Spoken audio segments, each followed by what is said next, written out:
그들이 예루살렘에 가까이 와서 감람산 벳바게와 베다니에 이르렀을 때에 예수께서 제자 중 둘을 보내시며 이르시되 너희는 맞은편 마을로 가라. 거기로 들어가면 곧 아직 아무도 합하지 않은 나귀 새끼가 매어 있는 것을 보이니 그러 끌고 오라.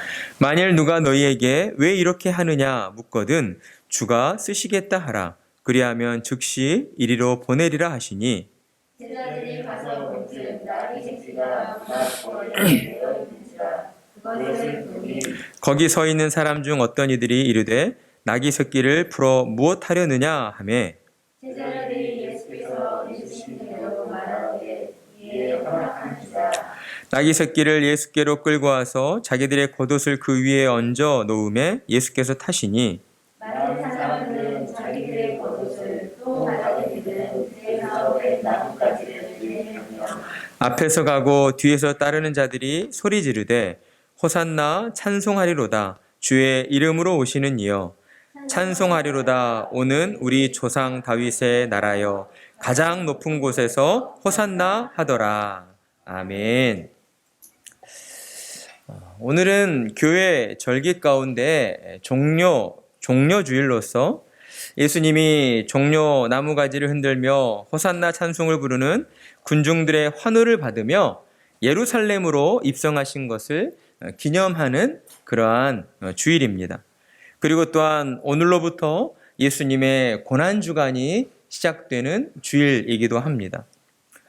예수님의 생애는 한마디로 하나님이 정하신 시간표에 따라 그렇게 진행되어지는 생애였습니다.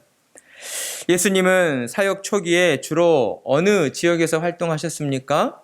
이스라엘에서도 조금 더 외곽 지역, 변방이라 할 수 있는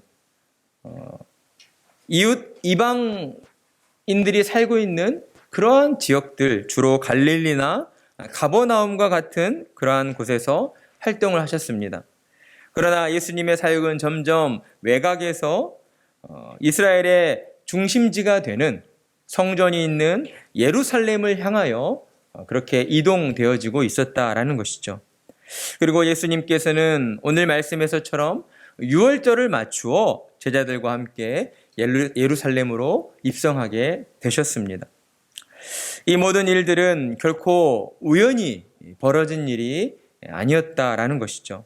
철저히 하나님의 섭리에 따라서 하나님의 시간표에 따라서 이루어지게 된 일이었습니다. 그러나 예수님을 따르는 제자들은 이러한 사실들을 잘 알지 못하고 있었던 것이죠. 제자들은 여전히 예수님께서 이루실 지상 천국을 꿈꾸고 있었고 천국에서 누가 높은 자리에 앉게 될까 하는 그러한 육신적인 생각들을 가지고 있었습니다. 그러다 보니 제자들은 아마도 예수님과 함께 유월절에 예루살렘으로 입성하는 것에 대한 아주 굉장한 기대감을 가지고 있었던 것 같습니다. 왜냐하면 유월절은 유대민족의 가장 큰 절기입니다. 그래서 로마의 핍박으로 이렇게 사방으로 흩어져 있던 디아스포라 되어 있던 유대인들이 다시 예루살렘으로 집결하는 그런 날이기도 합니다. 때문에 사방으로 흩어져 있던 모든 유대인들이 이 예루살렘으로 모이는 가장 큰 절기 때에 예수님께서 이스라엘을 구원하실 메시아이시다라고 하는 사실을 모든 유대인에게 알리기에는 가장 적합한 날이었기 때문이었습니다. 그러나 제자들의 기대와 달리 예수님께서는 조금 다른 일들을 준비하고 계셨던 것이죠. 오늘 본문에서 보게 되면 이제 예수님께서 제자들과 예루살렘의 근처에 이제 도달하게 되었을 때에 예수님께서 제자 둘을 맞은편 마을로 보내셔서 아무도 타보지 않는 나귀 새끼 한 마리가 메어 있는 것을 보거든 한마디로 묻지도 말고 따지지도 말고 그냥 풀어서 끌고 오라고 명령을 하시게 됩니다. 여기서 아무도 타보지 않은 나귀 새끼라는 것이 그것은 결국 사람이 한 번도 타보지 않은, 사람을 한 번도 태워보지 않은 그러한 나귀라고 할 수가 있습니다. 이것이 어떠한 의미를 가지고 있는가 하는 것은 뒤에 살펴보도록 하겠습니다. 그리고 누가 왜 나귀를 끌고 가느냐라고 묻거든 주가 쓰시겠다라고 말을 전하라고 하십니다. 그러면 그가 즉시로 너희에게 나귀를 내어주고 너희를 보내줄 것이다 라고 말씀을 하신 것이죠. 여러분은 예수님의 이와 같은 명령을 어떻게 생각하십니까? 예수님의 명령이 이성적이고 합리적이라고 생각이 되십니까? 그렇지 않죠. 갑작스러운 이 예수님의 명령은 아무리 생각해 보아도 무언가 이상하고 조금은 합리적이지 못한 명령으로 생각이 되어집니다.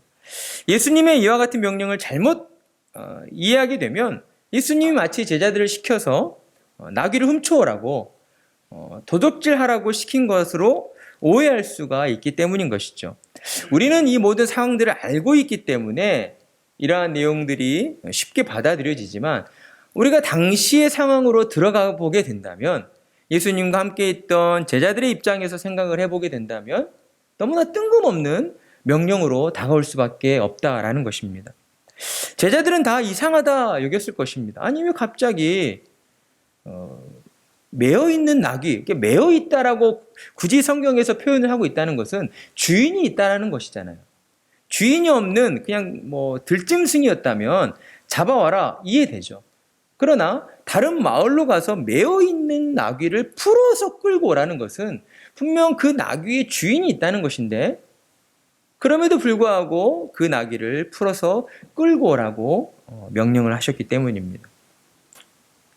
제자들이 또한 이러한 예수님의 명령을 이상하게 여기고 탐탁치 않게 생각을 했던 것은 아마도 제자들은 이러한 예상을 하고 있었을 것입니다. 예수님께서 이제 예루살렘을 향하여 나가고 계신다. 그것도 6월절에 맞춰서 예루살렘으로 향하고 계신다라고 하는 것이 이제 많은 사람들에게 소문이 퍼졌을 거예요. 그러다 보니 많은 사람들이 이 소문을 듣고 예수님께서 예루살렘으로 입성하실 때에 예수님을 보시기 위해 나올 것이 분명했다라는 것이죠. 따라서 제자들이 생각했을 때에 예수님은 우리가 생각하는 어떠한 이렇게 높은 신분의 사람이 한 귀빈으로서 어느 한 국가나 도시에 방문하게 됐을 때에 어떻습니까? 그 귀빈에 걸맞는 그러한 모든 것들을 준비하게 되잖아요. 차도 그렇고 옷도 그렇고 여러 가지 것들을 준비하게 되는데 이게 늠름하게 건장한 말을 타시고 들어가셔야 하는데 그러지 못할 망정 예수님께서 나귀를 타시겠다라고 하신 것이죠. 그런데 그냥 나귀도 아니고 한 번도 사람을 태워보지 않은 나귀 새끼입니다. 나귀 새끼는 그렇게 키가 높지 않습니다. 그러니까 사람이 장성한 어른이 타면 발이 거의 땅에 끌릴 듯 말 듯한 정도인 거예요. 따라서 다른 사람들이 보았을 때에 그 모습은 마치 코미디하는 것 같은 그런 우스꽝스러운 모습으로 비춰질 수밖에 없다라는 것이죠. 제자들이 생각했을 때에 예수님의 이러한 명령은 자신들이 기대하고 있었던 왕의 입성, 왕의 예루살렘의 입성에 대한 그 기대를 깨트리는 제자들의 그 기대하는 마음에 찬물을 끼얹는 그러한 명령이었다라는 겁니다. 분명 예수님께서는 제자들의 이러한 마음을 모르실 리가 없으셨을 겁니다. 그런데도 예수님께서는 왜 꼭 매어 있는 나귀 새끼를 풀어서 끌고 오라고 하셨을까요? 예수님은 꼭 나귀 새끼를 타시고 예루살렘으로 들어가셔야만 했던 것일까요? 네, 그렇습니다. 예수님께서는 반드시 나귀 새끼를 타시고 예루살렘 성으로 입성하셔야만 했습니다. 왜냐하면 하나님께서 구약의 선지자였던 스가랴 선지자를 통해서 오실 메시아의 모습을 다음과 같이 예언하셨기 때문입니다. 스가랴 9장 9절 시온에 따라, 여기서 시온은 예루살렘을 의미합니다. 이스라엘 민족을 의미해요. 시온에 따라 크게 기뻐할지어다. 예루살렘에 따라 즐거이 부를지어다. 보라, 내 왕이 내게 임하시나니 그는 공의로우시며 구원을 베푸시며 겸손하여서 나귀를 타시나니 나귀의 작은 것 곧 나귀 새끼니라. 아멘.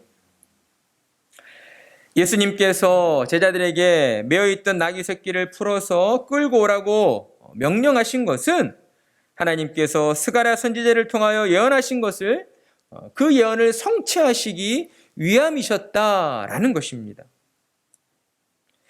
예수님의 이 명령은 시간을 초월하여 존재하시는 전능하시고 영원하시고 불변하신 그 하나님께서 이미 모든 상황들을 다 하나님의 뜻대로 이루어 놓고 계신 상황이었으며 제자들은 하나님의 이 시간 밖에서 이루어 놓으신 일들을 현재의 시간 속으로 가지고 들어오는 그러한 역할만 하면 되는 자들이었다라는 것입니다.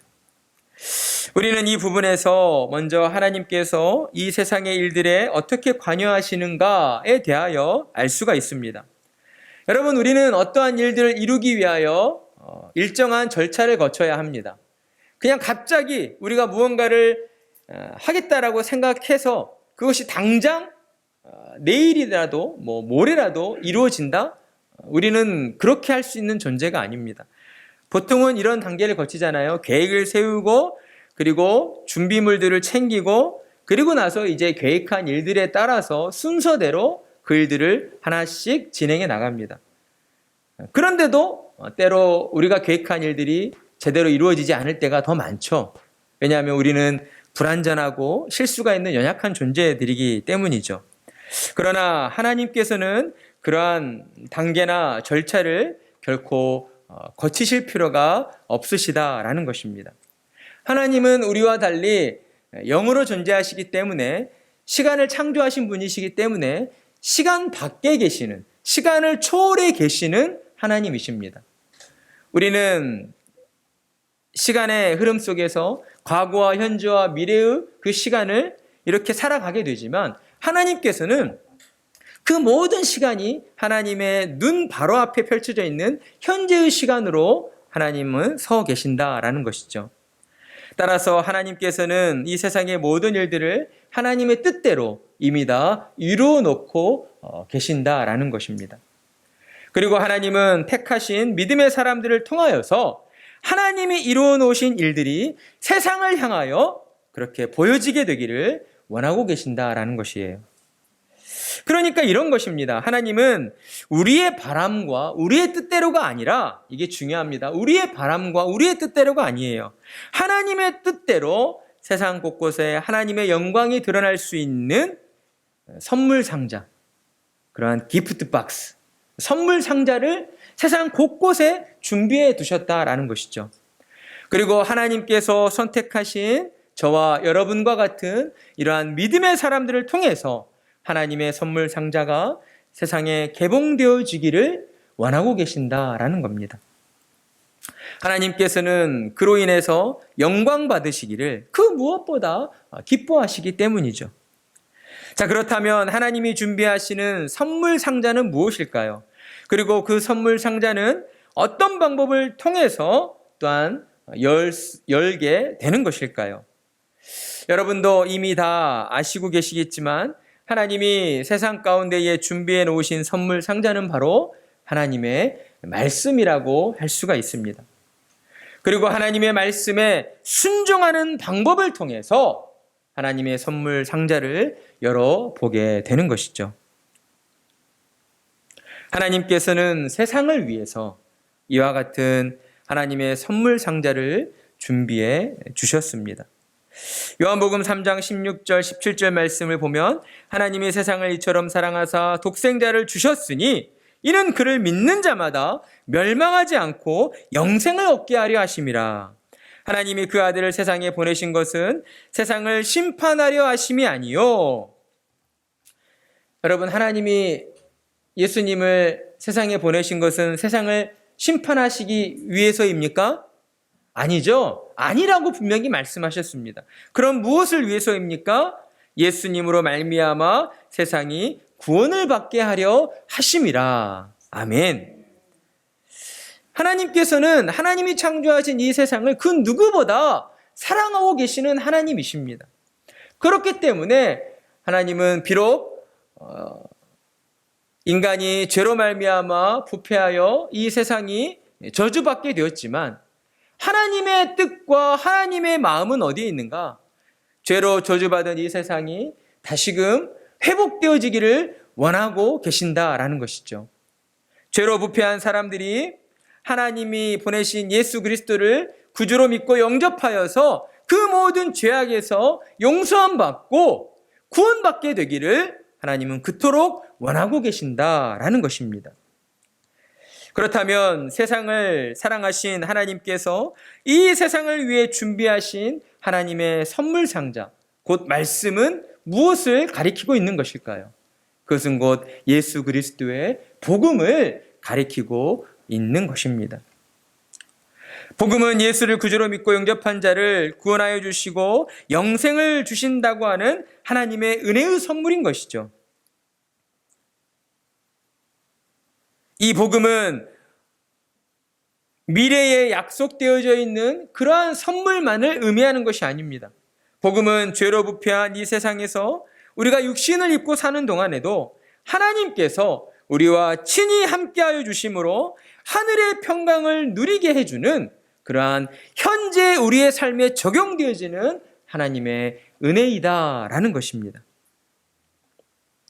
이 모든 복들은 하나님의 말씀을 통하여서 우리에게 주어지는 것이죠.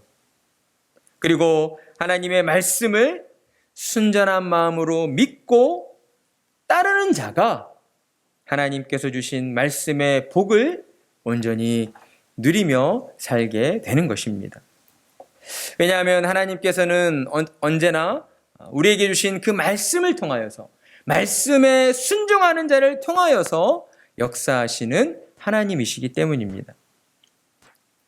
오늘 말씀에서도 제자들은 예수님의 명령이 이해되지 않고 조금 이상하다 생각되었지만 예수님의 명령에 순종하였습니다.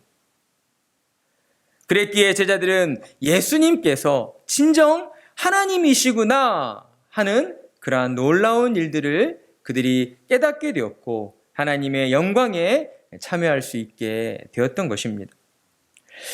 제자들은 예수님을 하나님이 보내신 메시아라고 믿고는 있었지만 예수님께서 진정 성자 하나님이라는 사실에는 온전한 믿음을 갖지 못하고 있었습니다.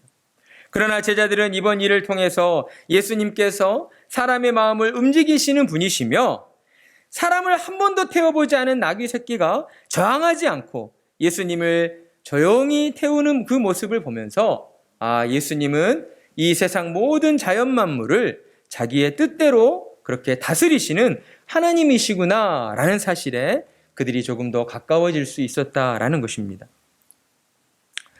제자들이 예수님의 명령에 순종하여 이제 나귀 새끼를 끌고 데려왔습니다. 그런데 보통 말이나 이러한 들짐승 위에 사람이 타고 가려면 안장이 있어야 하는 것이죠. 그런데 안장이 미처 준비되어 있지 않았던 상황입니다. 그래서 제자들은 자신이 입고 있던 겉옷을 벗어서 이 나귀의 등에 올리게 됩니다.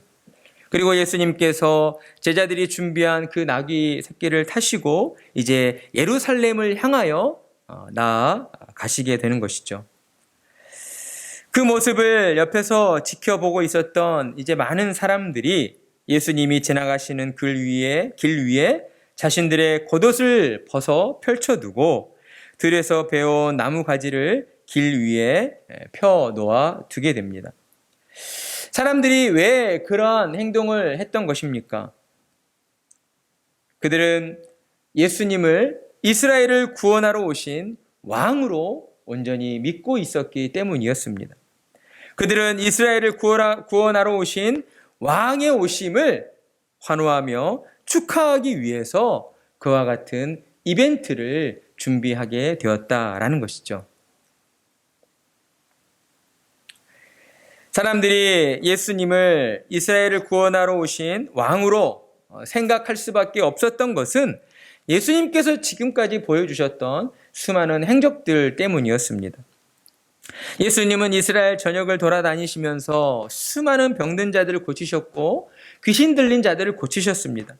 그리고 물고기 2마리와 떡 5개로 5천 명을 먹이시고도 남는 그러한 놀라운 이적들을 사람들에게 보여주셨던 것이죠. 그러니 이러한 일들을 직접 보았거나 경험하였거나 소문으로 들어서 알고 있던 수많은 사람들이 예수님을 왕으로 모시며 환호하고 있었다라는 것입니다. 사람들의 마음에는 예수님이 이미 새로운 왕으로 정해져 있었다라고 그렇게 볼 수가 있는 것입니다. 사람들의 마음에는 예수님이 왕이 되었을 때에 기대하는 바가 있었던 것이죠.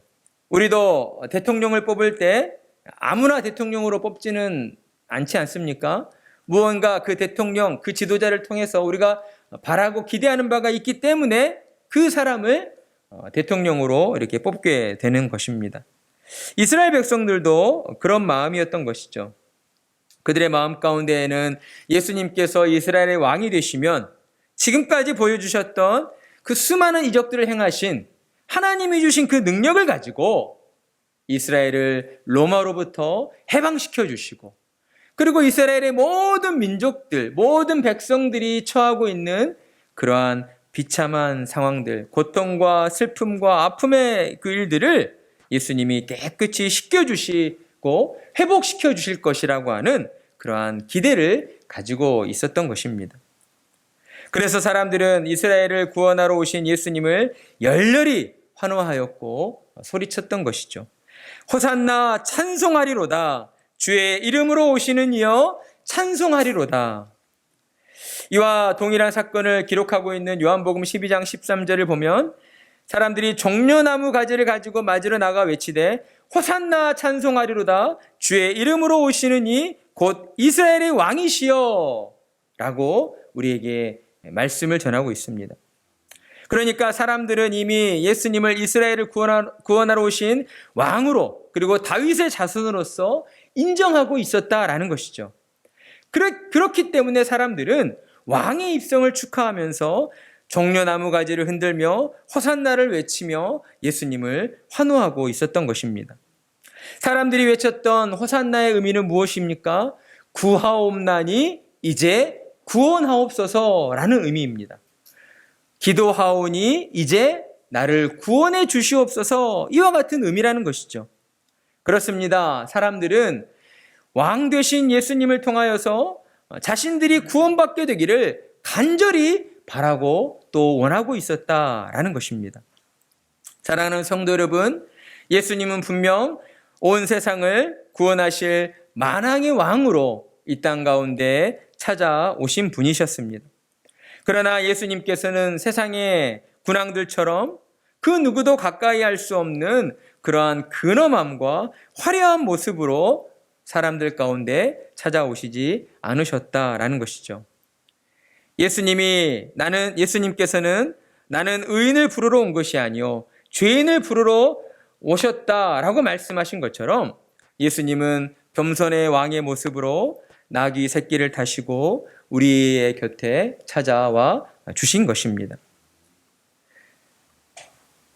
그리고 그 예수님께서는 지금도 우리와 함께 하고 계십니다. 우리의 심령 가운데에 찾아와 주셨고 또 우리와 함께 거하고 계신다라는 것이죠.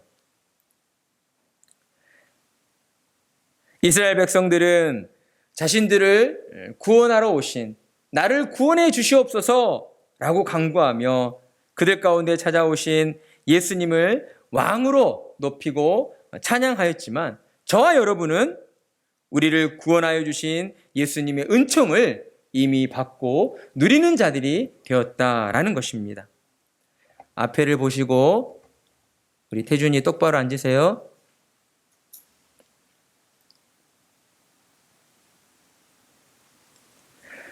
예배 드릴 때에 말씀 드릴 때에 조는 거는 괜찮습니다. 그러나 자세를 똑바로 하십시오.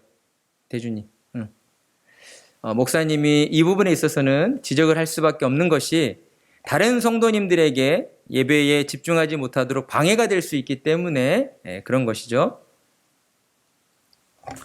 그러니 우리는 어떠한 마음을 가지고 이 땅을 살아가야 하는가?